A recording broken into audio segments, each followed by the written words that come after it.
I must be live. It's Sunday night. It's 8 o'clock, and you're watching Let's Kill Twitter with me, Julian Hall. This is the show that aims to detox your timeline with the art of conversation. Luckily, I don't have to do that lofty task alone, and joining me tonight to trawl through Twitter is musical comedian Harriet Braine. But before I introduce Harriet, just a little bit of housekeeping. You know how much I love that. We're live now on Twitch, Facebook Live and on YouTube, and you can catch the record on YouTube and Facebook Live. So for anyone who's missed the show and you would like to catch up with it, please direct them to those channels and get them to like and subscribe us as necessary. We love those likes. We live for your likes. Speaking of which, please also do follow us at LKT Zoom, which is our Twitter account, the all-important Twitter account, which you can see screen shared next to me, and also the handle of which is spread liberally across the screen. The advantage of doing that, certainly tonight, live, you can live tweet at us with any comments, suggestions, questions, or share your favourite tweets with us, which would be great. And actually, you can do that the rest of the week as well. Evening, Martin, regular viewer Martin, hello. The rest of the week, that's where we'll be putting out clips of the show, sending out news of the next show, and also curating as fungible a selection of tweets as we possibly can during the week. I really must pull my finger out some days. I don't share as much as others, but we aim to please. So without too much further ado, it gives me great pleasure to introduce Harriet. Just before I unveil Harriet to you on our screens, just want to take you through some of Harriet's finest moments. I was privileged to be there for some of them. I met Harriet in 2016 when she was a finalist for the Funny Women Stage Award, which she went on to win. A vintage year, Rosie Jones and Catherine Bohart were also in the final. 2016 was a pretty amazing year for Harriet. She was also Best Newcomer at the 2016 Musical Comedy Awards and was a finalist in the influential So You Think You're Funny Award, held by the Gilded Balloon, of course, up in Edinburgh. So fantastic start for Harriet, and then since then she's enjoyed some acclaimed solo shows at the Edinburgh Fringe, including Total Eclipse of the Art in 2017. That show sold out every day, and Harriet was making numerous appearances at the BBC tent. I smile because I was at many of those, including Jonathan Ross's Radio 2 The Art Show, as it was then. Acclaimed by the likes of Culture Trip and Metro and others, Harriet's musical stylings are unique. Please do check them out on SoundCloud as well. We'll be bigging that up again later. So without further ado, please welcome Harriet Braine. Hello. Hello. As if Hi. by magic, you appear. Sorry, the extended intro there. I like to get, I have these bullet points and I just sort of think, I've got to get through my bullet points. Yeah, it's great. It's nice to have bullet points to get through. To be honest, it's Did you feel nostalgic? I did. So Harriet, tell us what you've been. Before we go to the life online, tell us what you've been up to in real life recently.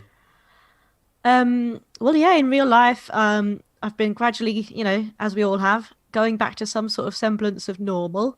Going out, doing things. Yeah, more and more things are being done by me lately. It's great. Gigging sort of back to normal again.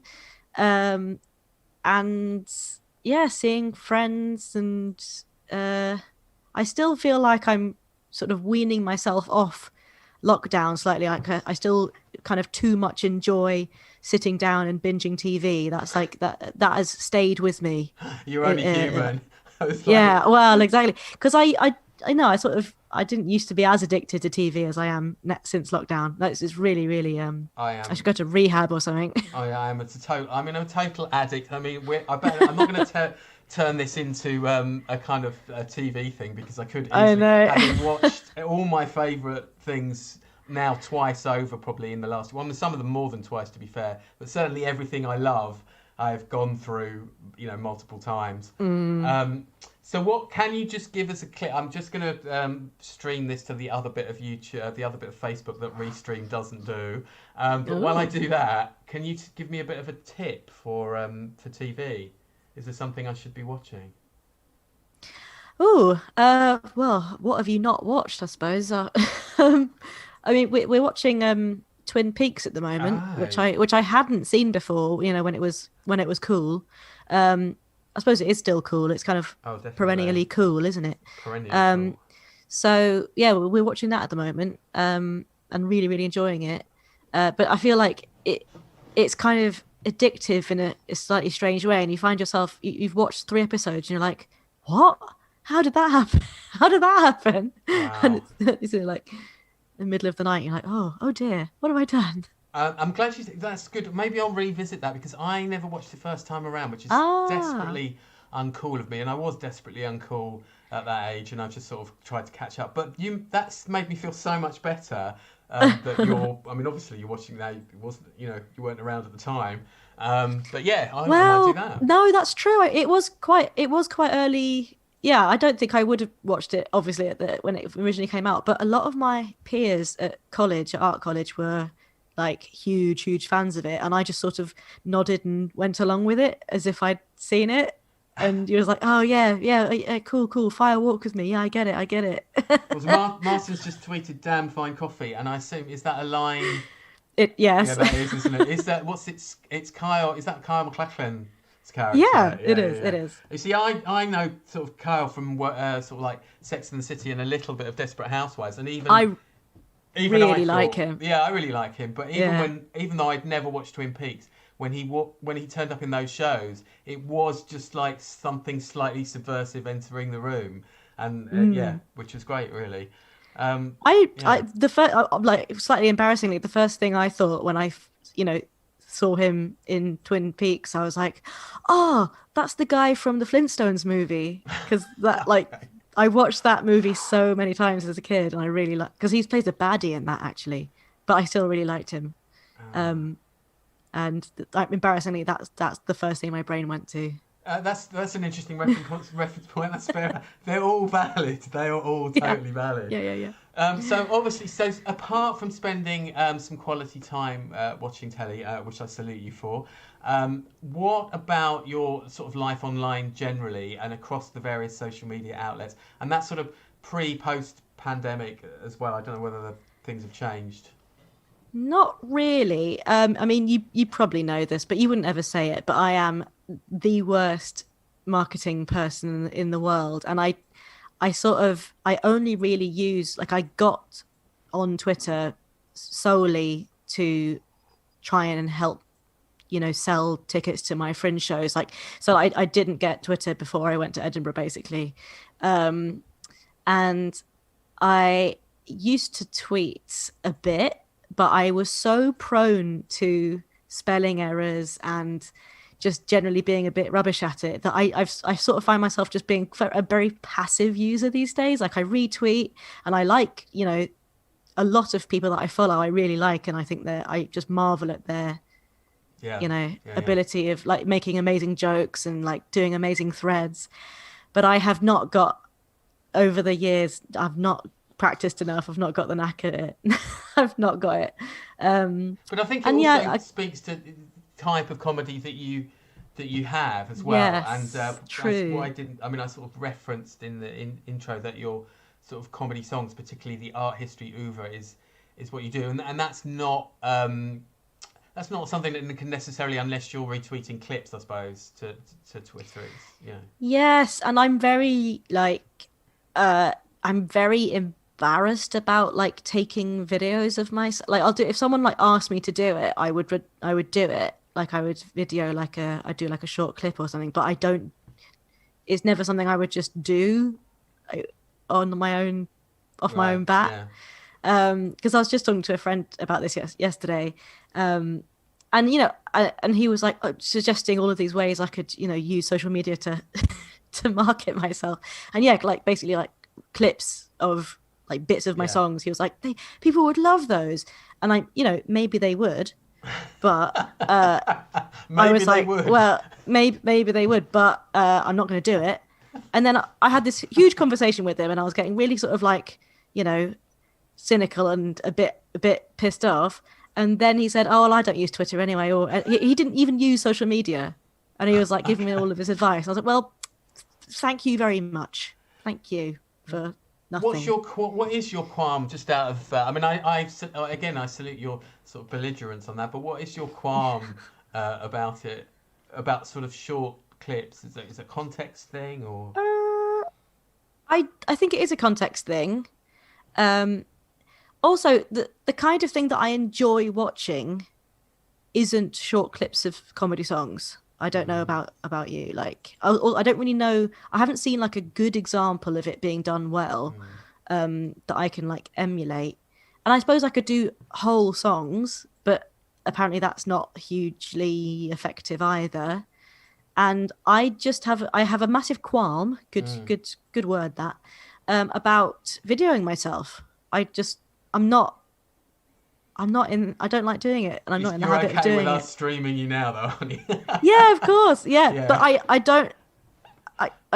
don't like doing it. It makes me feel weird. I mean, I never used to like hearing my voice on cassette, but maybe that was oh my god, I'm so I realise these days that whenever I sort of say things, I'm stepping on sort of subcultural landmines of like, you know, immediately I explode into my true age. But you know, cassette. If you ever record yourself on cassette, which you know, occasionally did happen for whatever reason, it would just sounded so weird. But then, I mean, at that age, it sort of does really. So I don't know if it's a fair. Yeah, I don't like hearing my own voice either. But I've got over that because you have to kind of hear your own voice, especially if because I did a podcast for a while, and you just suck it up and you just get used to it. But I don't know. There's something about it that just makes me feel like drowning myself. I thought you were going to say something about it that just makes me feel ill. No, it's like. Okay, yeah. Well, I mean, look, I think it's good to strong opinions on this are really important. And I think when I set out to sort of doing this, you know, maybe I had this sort of thing in my mind of like, oh, you know, we've got to get the kind of the glitzy Twitter sort of the you know, the Twitterati, the big hitters or the people with tens of millions of followers. But actually, that's not really what the show is about, because it's actually giving a voice to people who are, you know, either tentative or actually actively dislike it. The thing I find really interesting... I would like to kill Twitter. Like, I thought that was the point of this. Well, it's a backhand, right? Yeah. Well, not. This is a good. I'm glad you fed this to me, and I'm totally cool with that, because there is a sort of an ambiguity to that, and there's a very much a kind of like, it's a slightly backhanded compliment. You could say let's kill Twitter in the sense of let's kill this gig, which is like let's smash it. And which is slightly more positive way, or you could obviously say it in the way that true. Well, let's face it, the logo, which gets hidden every week, is a bird not on an even keel. So yeah. That is giving away. But I mean, I think I started with a sort of like slightly more championing Twitter than I have actually become, and so I've got slightly more sort of antipathy towards it. So there is that kind of edge. There is that edge to it, and that's come out with people even who are voracious users of Twitter, who've come on and basically said, look, if I wasn't in comedy, if I wasn't trying to promote something, I just wouldn't do it because I hate it. And yet they spend quite a lot of time on it, you know. Yeah, and I think that's the other thing that it does take me. I mean, especially if I'm going to craft something that doesn't have any spelling errors in it. I'm not even I don't know what my excuse is. But I seem to be very bad at first drafts. Like I need to, if I did do proper tweeting or like proper social media with like proper captions and like proper stuff, it would take me a lot of time. But I think people don't realize that it does take a lot of time. It's not just something that, it's quite, I don't know. I mean, not that I know really, but I imagine it's quite draining. Well, yeah. I mean, there's certainly times when especially when you've crafted this thing. Like I'm talking people who really know how to do it. Yeah. You like craft this thing like a thread or whatever it happens to be, or like that amazing. Oh, what was it that Alistair Beckett King did with a mate of his? It was like a choose your own adventure Twitter thread. It was absolutely insanely intricate, and I just think like the amount of time that must have taken. It's just. But I mean, it's amazing. So, I mean, obviously the payoffs are, yes, so Laura and then waiting for those, and then never getting them must be just heartbreaking. But I guess it's all right if you go viral, it's all right. Yeah, I mean, one example is Laura Lex's clip clop sort of clip clop as it was at the time, and then Clop Actually, which is the book, of course. And that was, mucking around on Twitter essentially, but over a reasonable number of tweets, and just went bonkers. But does this mean this is all leading up to? Are you more of an Instagram person or more of a Facebook person? I don't really like any of them, but I suppose I would be probably more of an Instagram person, but I don't use that very well either. Like I literally just post pictures on it, which apparently is not what you're supposed to do. You're supposed to make like stories and reels, and I don't know how to do those. It's primarily visual, isn't it? I mean, obviously that's what draws you in, but it is a visual thing. Martin's just tweeted this. I like the discipline of saying what needs saying in 140 characters. It makes you choose your words carefully. So, I mean, that's like Twitter sort of version. Twitter 0.1 was, or 0.0 was obviously 100 and, was it 140? Yeah, 140. Now we're 280, aren't we? So there is something in that. But it is if you're a kind of one-liner merchant, it is, it's a pretty handy tool, I think. Indeed. Definitely. Yeah. So okay, so we've had a little round the houses on your social media mores, which is good stuff. But what you have done for us tonight is chosen a number of tweets which you've been passively enjoying, or obviously probably retweeted and what have you. So I mean, there's a couple here. Actually, before we do that, let me ask you on one more Twitter more, which was. There was an exchange this week about blocking on Twitter, and which has prompted me to punt out a poll, which got the grand total of 4 votes, which in itself is funny. So I don't care that it only got 4 votes. So basically the accusation was, so the ding dong was between journalist Alan White and Andrew Doyle. And basically what happened, because Andrew blocked Alan, and then Alan was sort of basically saying, well, it's a bit, blocking someone is a bit Orwellian and da-da-da-da-da. So without getting into the details of that spat, because we could be here for a long time, it did make me think, well, hang on. The central thing is, what's being said here is that Twitter is, blocking someone on Twitter is essentially affecting their free speech. So I did a silly poll, and 75% of those 4 people debunked that idea. But I mean, are you not enough of a? I mean, have you ever blocked someone on Twitter for a start? I think I've blocked one person on Twitter. Yeah. Like it's not really my thing, and they were probably like not even. They probably just said something like really, really dumb, and I just blocked them. Like I can't remember what it was about. But I am quite sort of scared of getting involved. Like I've never had a sort of spat or anything. Mainly because I find it. Yeah, I do find it really, really hard to express what I actually think. Generally, as you can probably tell. Not in soul. Not in soul. I mean, look out, William Golding. That's all I can say. Yeah, well. Yeah, I suppose that's true. I am getting a little bit more political, I suppose, in my songs. But I don't do comedy about myself. I don't really express. I don't really talk about, go into that much detail about what I really think about things. And I think that just translates into how I use social media. In that I like things that are like interesting, and I follow like lots of like museums and like facty people. I mean, I think one of the tweets I've chosen is like along those lines, like definitely along those lines. But I really, really don't like I don't go through Twitter like, ooh, let's read this argument. It makes me feel like sad. I don't like reading arguments on Twitter. And I think, is blocking someone on Twitter a totalitarian act? I don't think so. Yeah, it doesn't quite stack up. I mean, I do sort of having seen what other campaigns have done to how they've interacted with politicians and all the rest of it, and if they're blocked by councillors or whatever it might be, there is a kind of I was a bit double-edged for me. Yeah. Okay, I guess in the sort of political sphere, it like carries a lot more weight, but then should it? I really don't know.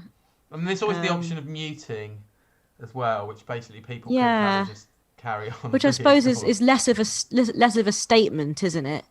Like, it's definitely like making a statement by blocking someone, and I kind of appreciate it as another means of like expressing yourself, I suppose. Yeah. Like that's all blocking people is to me. It's like, yeah. I don't think it's really restricting anyone. Like, I think that's bullshit. Because often, like, what happens if someone blocks you? If you're, if it's like a high profile blocking, then it's like that all publicity is good publicity thing. Because they'll say, "Oh, look who blocked me," and it doesn't do anyone any harm at all. It just does everyone a favor, I think. So I don't really know. That's actually a really good point, because there's a whole oeuvre of tweets that are basically quote tweeting, "Look who's blocked me." Yeah, exactly. And that would disappear overnight. I can't see the legal standing of this. No, I don't think there is any. I don't think there is any. I think Twitter might be quite reticent to sort of remove that function, but you never know. You never quite know. I mean, we've had fleets. Anything's possible. No, I think you should be able to block people. I think it's a valid thing to do, and I don't think the person being blocked is being harmed. Do you know what I mean? In any way? Yeah, it's it is basically the kind of modern day equivalent of what Friends used to do when they went like this. Maybe that's just I don't know if that's just an 80s thing, but when you unfriended someone in real life when you were about 12, you used to go like that. I can't believe I've just remembered that. But I've never seen that before. I think that was just you, Julian. Maybe. Yeah, I'm usually having it done to rather than doing it to. Maybe. Right, that was random little thought. So yes, facty people. Let's start. Let's use that as a segue. To facty things, which was it old Tom? It was Homer tweet. Well, there was that. I mean, that was just. I thought that was really funny, but it was just David Olusoga and Sathnam Sanghera, just because they're two of my favorite people in the world. And I guess the tweet itself is like more of a joke than a factual thing. But I just really like that exchange between them. Kind of turned me on a bit. Yeah. So let's Can you sort of happy to read this one out and then also explain it? Okay, so I love Satnam's tweets because he deals with people on Twitter in like quite a funny way, and I have read Empire Land and I really enjoyed it. Well, as much as you can enjoy like quite a sad book, and yeah, this particular user is saying, "Oh, well, you haven't mentioned like these empires that aren't the British Empire. You haven't mentioned the Zulu, Mughal, Japanese, Chinese, Ashanti, and Ottoman empires." And then Satnam, just patiently replies, "It's about the British Empire because that's what I'm interested in. Other history books are available, and if your desired book is not, write it yourself." I think that's very magnanimous, really. Yeah. And then David Olusoga, the other sexy one, says, just like comes back with why isn't your book about everything? Like no mention of Elvis or the moon landings either. A total lack of recipes, I note, and no pictures of Hello Kitty. Outrageous. And I just heard it in his voice and just thought it was so funny. Yeah, that is a good one. I mean, I think picking out people who've sort of tweeted criticism at you, obviously when they fall into a big hole like that, it must be sort of irresistible, really, to sort of... Yes. I mean, some people might be quite... do the whole water off a duck's back type thing and just sort of leave it alone and not... But, I mean, I guess if you've sort of tripwired yourself like that, then... Yeah, I mean, it's an interesting one because I think it's... I don't know. To me, it's just like a nice example of like two people because they're not like laying into this guy, into the critic. They're just like it's just like a really bit like a light-hearted bit of banter between like two really intelligent guys, and I don't think anyone should feel like offended or slighted by it. Not even Lenin, not his real name. Or I don't even know if that's what his handle is. I mean, actually, yeah, you're right, actually. Because surely if you've had that happen to you, then you might actually get you might actually be quite pleased that someone has even responded to you. Well, exactly. Yeah. You don't know what they were hoping for, and this is. Yeah. I mean, I don't know what people's motivations are really, but I guess this person is clearly being like, oh, well, you're being reverse racist or whatever. Like that's the undertone of it. Is it like, oh, well, you're only criticizing the British Empire because you're like criticizing the globe, but anyway. British people. You're criticizing me. That's what he's saying. Is like, which is a really dumb opinion, and I salute Sathnam for, bringing these dumb opinions down. I mean, I like the idea. I do like the idea that actually, if you've got sort of slam dunked by someone, I suppose in this case, then you might actually sort of collect them in some kind of have an account where you basically sort of tweet out your failures or something like that, or you go around literally just to get dunked. That would be very arty. That would be like that would be a cool art project. I bet there are artists doing that now, like making like archives of failure. I think that would be such a beautiful thing to see in a gallery. Well, yeah, exactly. You could just collect. I mean, just essentially, you just go and just tweet a lot of sort of famous people waiting for them to sort of take the bait, which some people do in a sort of aggressive way. But I'm suggesting, maybe this sort of approach of like, I want this to be collected as a kind of the time I got slam dunked, deliberately going out to I don't know, say something crazy to Nigella Lawson about hummus or something like that. I don't know. Just a thought. I'm not sure. I don't know. Did she not include hummus in a recipe book or something, and someone would get offended? I'm plucking hummus totally from it. It would probably be something more cream based, I would have thought. Are you hungry, Julian? No. Thankfully I've covered that base this week. It's pretty tragic when I don't. So let's take it down to old Tom. Again, if you want to sort of read that one out and then go into it, that would be great. Okay, so this is old Tom / Yucky Tom, which I find really funny as well. I don't know why. Okay, but he tweeted, imagine writing not one, but two massive epic poems so good they're studied and referenced 2,700 years later and still only being the second most culturally relevant Homer. Like it's a really long sentence, but it's like perfect. It is. It's in a way that it reminds us of. It's kind of a good reminder of culturally relevant after 2,700 years as well. Yeah. Coming second place to donuts. I mean, maybe it's not such a bad thing. I don't know. I like that. Because I sort of feel like it's one of those thoughts where I think I've had a similar thought before, to that. But it's just expressed like so well. Yeah. Yeah. It's sort of, I suppose the other thing that sort of leapt to me a bit there is that Homer Simpson will never be. It doesn't matter how many sort of series of The Simpsons that they make, which are not necessarily as good as the previous ones. I don't know whether his stock will. I mean, I see there being some kind of pressure point here between Homer the poet and Homer Simpson in terms of what the sort of the jumping of the shark of The Simpsons, goes, because there has been quite a lot of chatter about that over the years, hasn't there? About The Simpsons not quite being what it was. That's true, and I haven't watched it for a long time, so. So I still think there's all to. What I'm saying is, I think there's all to play for in Homer versus Homer.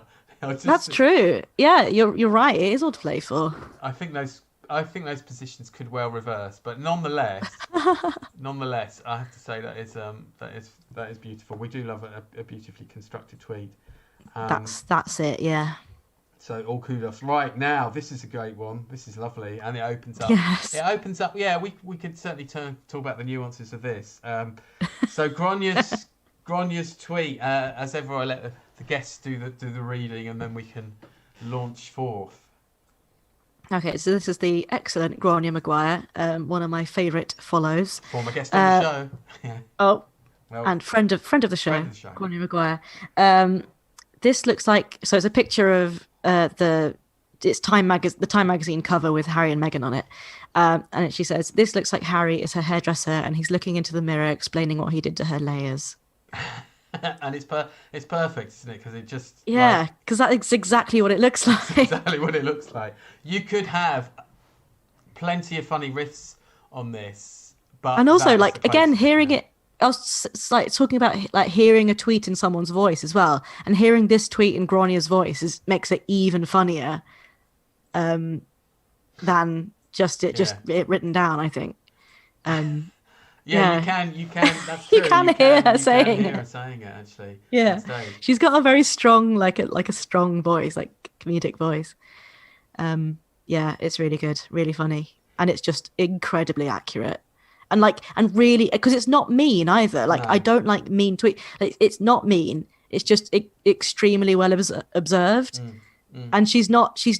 Like, you wouldn't necessarily know her stance like on like the monarchy or Harry and Meghan or like just from that. But it's Grania, I think pretty much guess her stance. Well, exactly, yeah. But I'm just saying, like, it's wonderfully like sort of subtle. It doesn't in its meanness. Yeah, I mean, it doesn't come down particularly on one side or the other. I think it's obviously been enjoyed by people who are not necessarily fans of. And that's the thing. You know. But it's not the kind of thing that will provoke like a load of anger from the other side either, because I think even people who love Harry and Meghan will smile at that. You know what I mean? Yeah, it's a joke. It can be enjoyed by all sides, which is quite an important thing these days, actually. And so it's good. So she's not going to get a load of idiots being like, you want to kill the Queen or whatever. You know, she's not going to get a load of idiots being like that. Well, I mean, that can come in other tweets, but that's true. I mean, in terms of this tweet, in isolation, it is one of those things where if you had a dartboard of jokes and all the jokes sort of like. Getting more and more sort of accurate. Hers has sort of really hit the bullseye. Yeah, there. Exactly. It did slightly also look a bit like there is a slight puppeteer element there and a holding up element, which is interesting because actually, if anyone looking at the dynamics of that relationship would suggest that they should actually be reversed in that order. It's certainly not Harry that is the puppeteer. So you can start applying some. Criticism. It is a strange photograph, isn't it? You do wonder. This is probably one of the most like the best photographers in the world, and this is one of the most influential like platforms for images in the world. Time magazine cover. Yeah. Like you wonder, like, surely there was like one of hundreds of people in that room who would have been like, excuse me, this is a rubbish picture. Yeah, well, and then they would have. Right, this is sort of quite interesting, and okay, so it lets me do two things. One is that I have to reference the Jeremy Vine Channel 5 show again, because I basically do this every show now. I just confess that I am an addict to that show, so it's become like a linking theme. But this photo was, well, the Time cover was discussed on Jeremy Vine, and the nutritionist Larry Turner, who'd worked for magazines before, was saying that she took objections to the photo because she thought it was a bit sort of hyper touched up photo, essentially, which is of course what they do in magazines. It's just the way it is. But she was slightly surprised that their sort of advisors, the PRs, had sort of let it through because it was so kind of Jeremy Vine bingo. Yes, that's right. 10 points to everyone. You're welcome. So and although that does seem like a small point, it's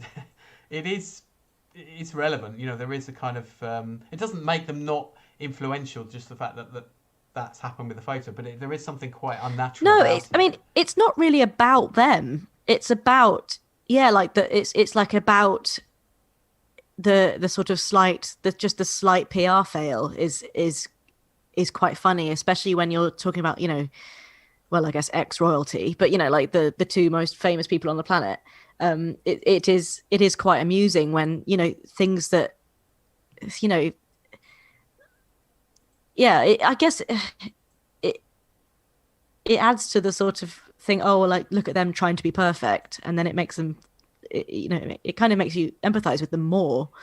Yeah.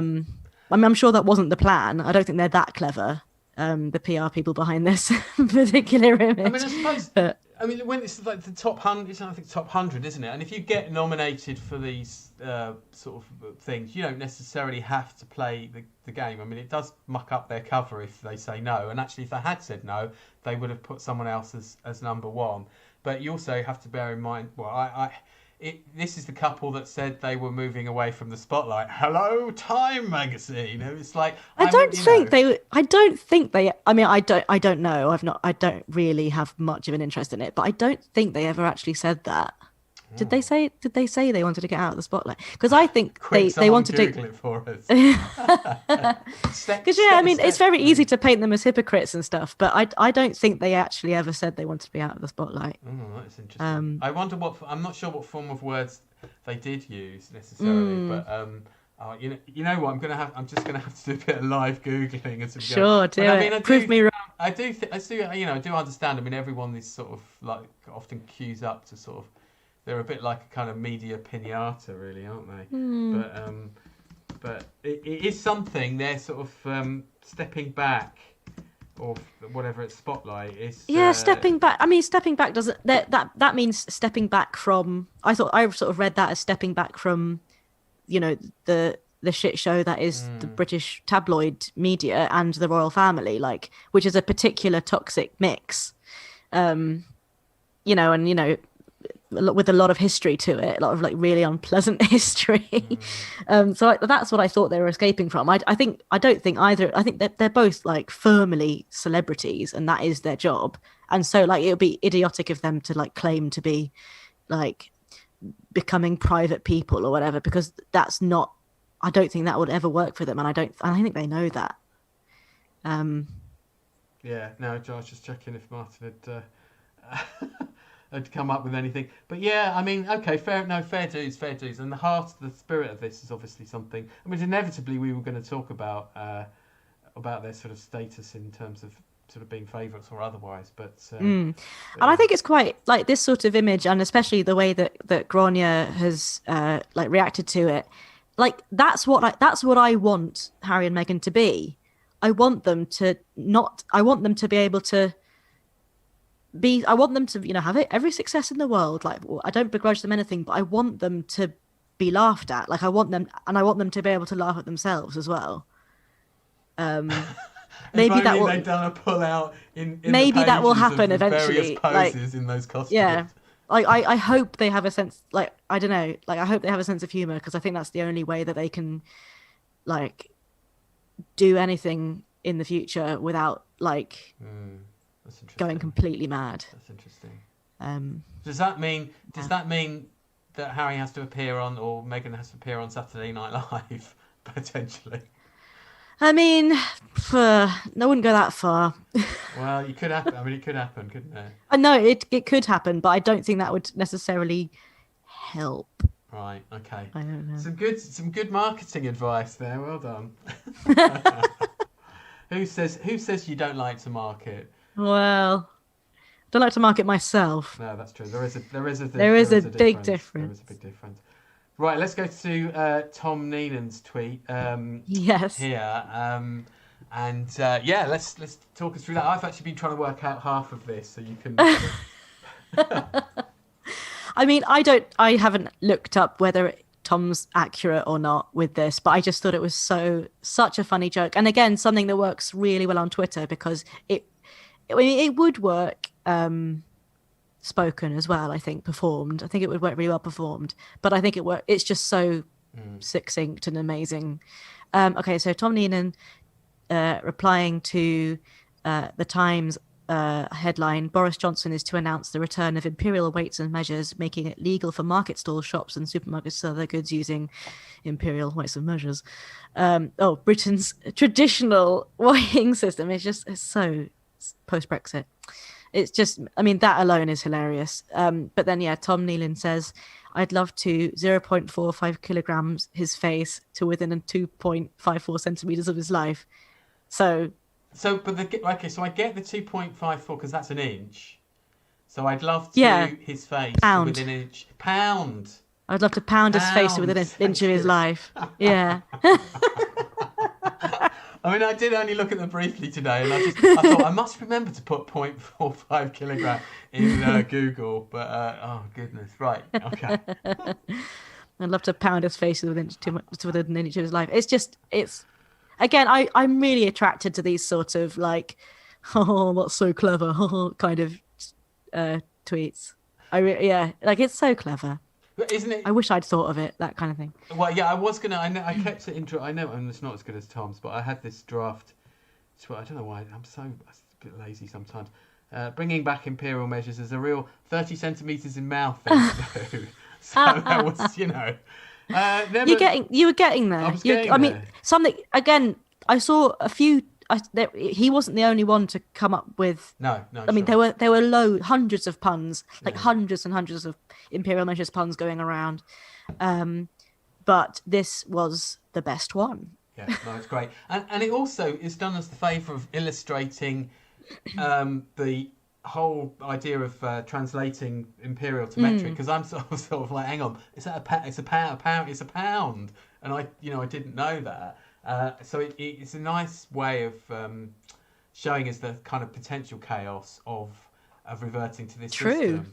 But, yeah, well, exactly. It's just so absurd, and it just perfectly encapsulates how absurd it is. Yeah, it's a weird one today. I was watching a repeat of the show today. Oh, it's Jeremy Vine, and they were talking about this particular thing, and it did point out that if you say what your weight is, most people will say what it is in kilograms, in stones, I should say. And if so there are other things that we are naturally kind of geared towards giving an imperial. It's weird because, but like stones is even weirder, I think. I mean, is it weirder than pounds? Is stones weirder than pounds? Because no one else in the whole world uses stones. America uses pounds, which I presume go into stones. I don't really know. I'm definitely a metric person. Yeah. I don't, because of that, I'm not sure quite what the kind of. I mean, in terms of trade, yes, there is quite a lot of. There's a lot of volume and what have you that is going to be in metric, and it's just an extra thing for people to do. Yeah, it won't take very long for them to convert it, but it is an extra. I mean, when you look at a recipe in a recipe book and you're just sort of having to do conversions, you'll be like, well, it depends how much you love cooking, but if you're like me, it's like, oh no, don't worry, I won't bother then. But also, it's annoying because it's very disingenuous of Boris to be like, oh, we're going back to the golden age of British measuring systems. It's like all it will do is further align us to American weights and measures. That's all it will do because they still use all of it. And it might be. They were dedicated. I thought that was one of the main trade sticking points, is that America it was quite decidedly metric. No. Oh, okay. Oh well, I don't know about trade. They have cups though. Yes, you mentioned recipes, and it just made me like think of how awful it is to follow an American recipe because they only use imperial measures. It's a cup. To me, a cup is like beyond. It's like, is it an imperial measure? The cup seems like to come from some other kind of school of thought. Really. Yeah, that's just silly. I did buy myself a set of plastic cups. They come on a sort of things look like a key, some kind of prison keychain thing, and you get these sort of. It goes down to I can't remember what it goes, but you get a lot of cups essentially, even though you only really use two of them.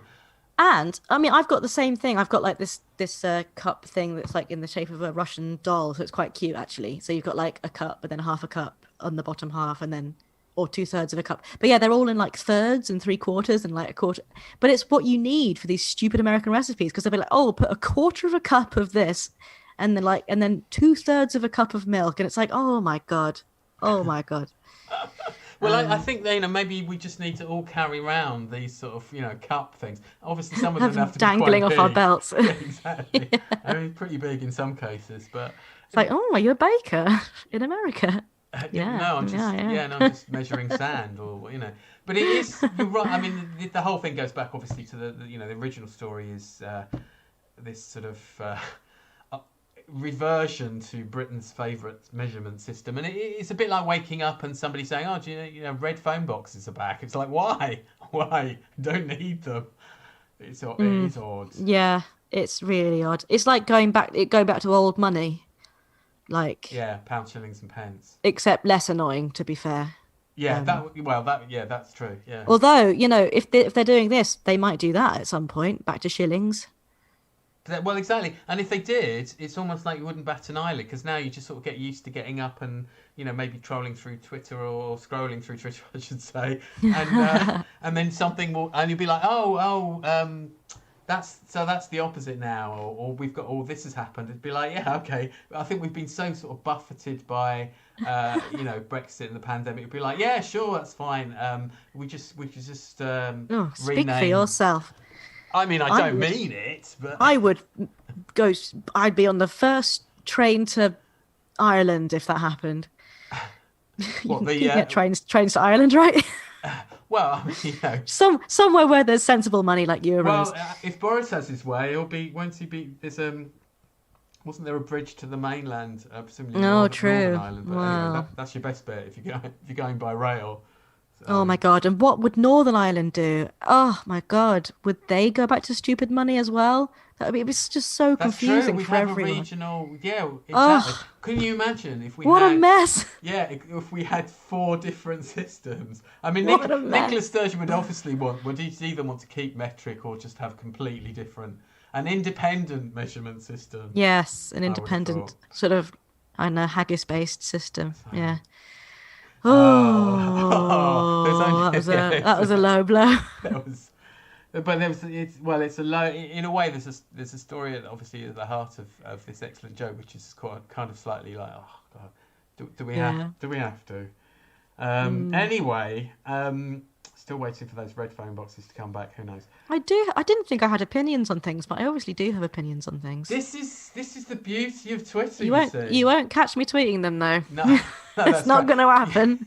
This is why this show is so special, because you're in a safe place for opinions, pretty much, until we actually tweet the clips out with the transcript. No, I'm kidding. We'll be tweeting clips out, but no transcripts. So now we're ending your selection here. Is this the fifth one? The fifth and final one. Now, do we know who this person is? Is this? I know? Does anyone? Do you not know? I don't know. Oh, okay. Well, have you not watched Allo Allo? Oh no! I meant the tweeter, not.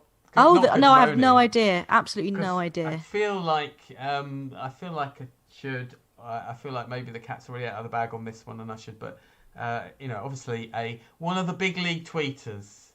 And what do we even call Twildon's mix? Twildon. You see, I don't know. Look at that, 32 something. Anyway, a very tweeter whose tweets have appeared on this programme many a time. Oh, have they? Oh yeah. I mean, he's always knocking out bangers, as it were. Yeah. Absolute bangers. And again, like, I don't know if this Twitter person made this or whether he's found it somewhere else. What a find. But yeah, what a find. I mean, do I need to read it? No, not really. I mean, well, it's cash. It's cash converters. So that's a thing, and they've obviously someone has mucked up the labelling. Yeah, it's like a really, really excellent typo. And then just perfectly placed I mean, next to a actually, picture of the guy from Allo Allo. they've made such a mess of that. You've got to think it's deliberate. It's they've made, instead of Russell Hobbs toaster, it's Russell Hobbs toaster, Yeah, which of course is the man. It's the gendarme. It's the the British spy. gendarme. Yes. Whose name I used to watch that show all the time, but I can't even remember Yeah. the character's name. Apologies, but No, neither yeah, can I now. But he's the spy sort of guy who is like talking in code all the time. yeah, He yeah. thinks he's talking in Well, code. he's the Brit. Yeah, he's the Brit. That's right. He's the Brit in disguise as a gendarme with the worst French accent ever, Yes, essentially. And that is, yeah, that's gold. It's comedy gold. So that is a lovely it is one comedy gold. to do, I have to say. So, so we've got a little bit of time. I'm just trying to think what. So we've done weights and measures, which is a good one to do. Let's have a look. I've got a couple of. That's a tweet of Grania making it to. Mentioned on this Oh my morning. gosh! Oh, that's so She didn't get a great. credit on that, but I think everybody knows now because Ralph Little has sort of certainly tweeted out that Grania is the owner of that. Why don't people credit people Well, it was just with? yeah, it was just sort of said yeah, it just she'd seen the tweet. I'm not sure if it's Camilla Tominey. It looked like Camilla Tominey who was doing the thing, but she'd seen the tweet, and there's Matthew Wright on the sofa and whatnot. Yeah. But she'd seen the tweet, or a friend had told her about the tweet. She told her the punchline of the tweet, but she hadn't actually necessarily said who the tweeter was. And I just think in the making of the program they hadn't, you know. Is it because does Grania not have a blue tick? Well, no, I don't think so. But I don't think Would that stop them from? No. No. I don't Okay. think so. I don't. I think it's just the fact that her friend had actually literally said it to her on the phone. Oh, there's this tweet. Oh, funny. There's this tweet, Okay. sort of. Yeah, exactly. But what have we got? I'm just trying to think of any other tweets that I picked out that might make a good. Actually, there's there's good Jimmy Greaves one there as well. Hang on. Oh, actually, on the weights and measures one, this Ed Mauritius tweet. The government are only bringing back imperial measurements to own the libs, or that's obviously what pounds looks like. So That's also clever. that is also That's very also good. very clever.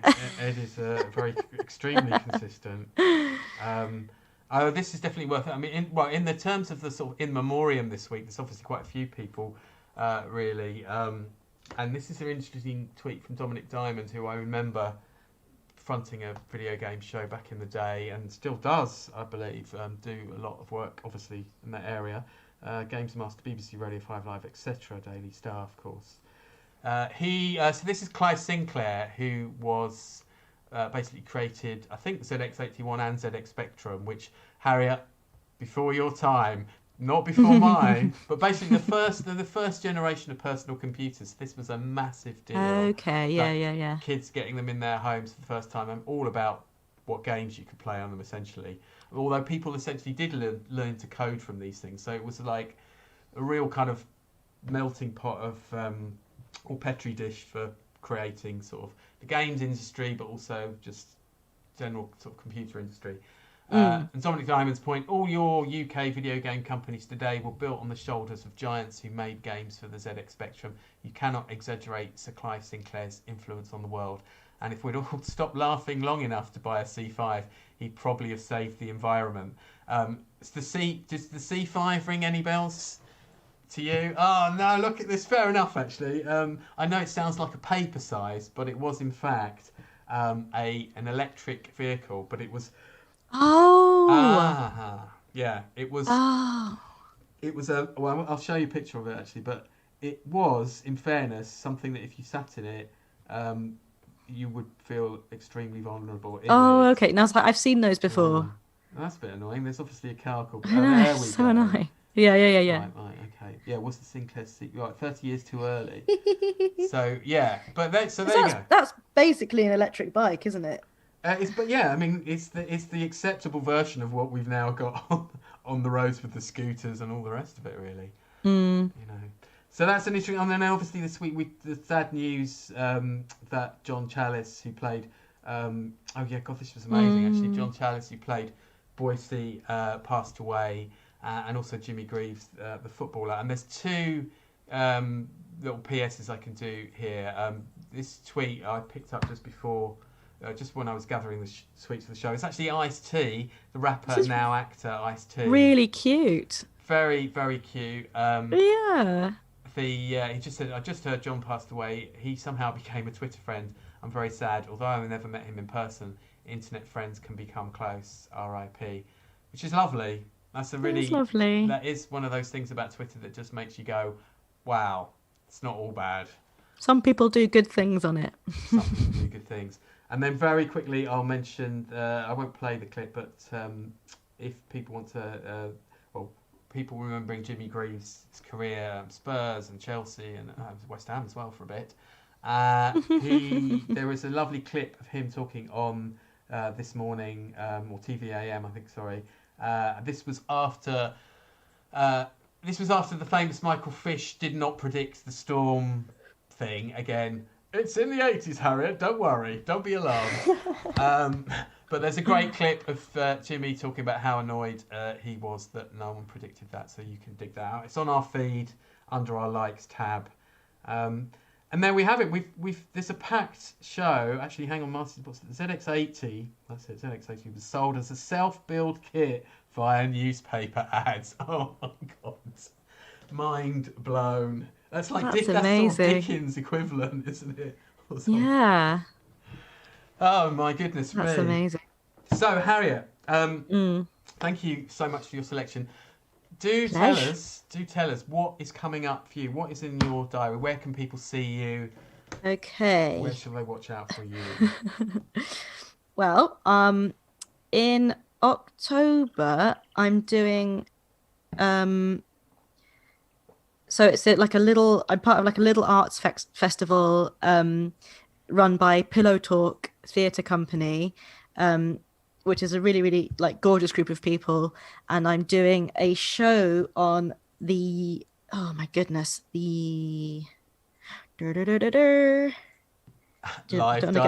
to get the date wrong. Okay, yes, on the 21st of October, I'm doing an evening with me, and it'll be sort of if I've managed to get any of my new material to a good standard, it'll be a mixture of that, probably in the first half, and then good old bits in the second half that are good old bits, and it's set to be like a really, really great little festival, and it's in the Hospital Tavern, I think it's called, in Whitechapel.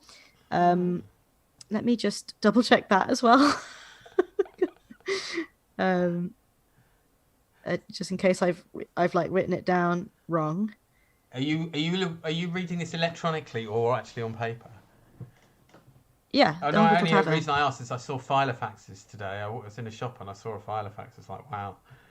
Okay. Oh my goodness. Yeah, no. I put everything in my. I had a paper diary up until maybe 3 years ago, and I was really, really keen on keeping it, and then just decided to upgrade. It just happened. So yes, the 21st of October. That'll be my most sort of sort of part of course biggest show for a while. And then I've got a couple of other gigs as well. But that's the one I need to probably sell tickets for. So, but let's also not forget the 7th of October. And the 7th of October, yes. SE1 Comedy. SE1 Comedy, which you and I obviously and Cameron Blair are resident hosts for. So declaring an interest here. There's a live night. It's a new comedy night, as in it's a new night. Comedians coming to perform new material. We had our first gig on the 2nd of September, I think it was. So that was all very, very lovely, great atmosphere. And our next one is on the 7th of October at 7:30, and that's at the Leather Exchange pub, which is near Bermondsey Street and a very short walk from London Bridge. So plug. Please do join us on that. You can get tickets. Yeah, sorry, I should have got that hint. No, that's fine. That's fine. That's totally fine. I mean, that's the other. That's like the other. No, that's number one. Come to that. Come to that. Though, I want you to sell tickets to the other one as well. And then if you like that, come to my show. Basically, yes, that's good. Actually, it's like a nice sort of taster. Yeah, that's fantastic, brilliant. Okay, well, essentially, I'll just sort of wrap up the show and say goodbye to everyone, and we'll catch up in the green room, Harriet. But all of our thank you for joining us. Essentially, whether that's been on Twitch, Facebook Live, or on YouTube. And as I say, the show will be available as a record to download from Facebook Live and YouTube, which would be fantastic. Thanks, Martin. Thanks, Martin. And please do follow us, of course, at LKT Zoom. Check out all the other clips and shows that are on YouTube. What else do I need to tell you? On the ticker that's been sort of going above us, there's Harriet's Twitter handle, which is at Harriet Braine. And also, if you would like to donate to the show and sort of keep us going through all the expenditure we've had, including new PC, that would be lovely. That's through, who have we used? Buy Me a Coffee. Basically, just go to buymeacoffee.com and the page for Let's Kill Twitter is there. All donations gratefully received. But whatever you can do is great. Spread the words. This show will be available as a podcast just as soon as I load it up, and I'll be doing clips ASAP as well. And we will be here next week at 8 o'clock, and our guest then will be Matthew Highton, and I'll be sending out some details on that soon. So thanks again. Another good follow. Yeah, no, that'd be good. Another good one. We featured his tweets quite a lot. So yeah, thanks very much, Harriet. That was brilliant. Stay behind after the show, just briefly, so I can just say a proper goodbye, and just as if I could get my mouse working. All we need to do now, there we are, is just say goodbye to everyone. Thanks very much. Take care, and see you next time.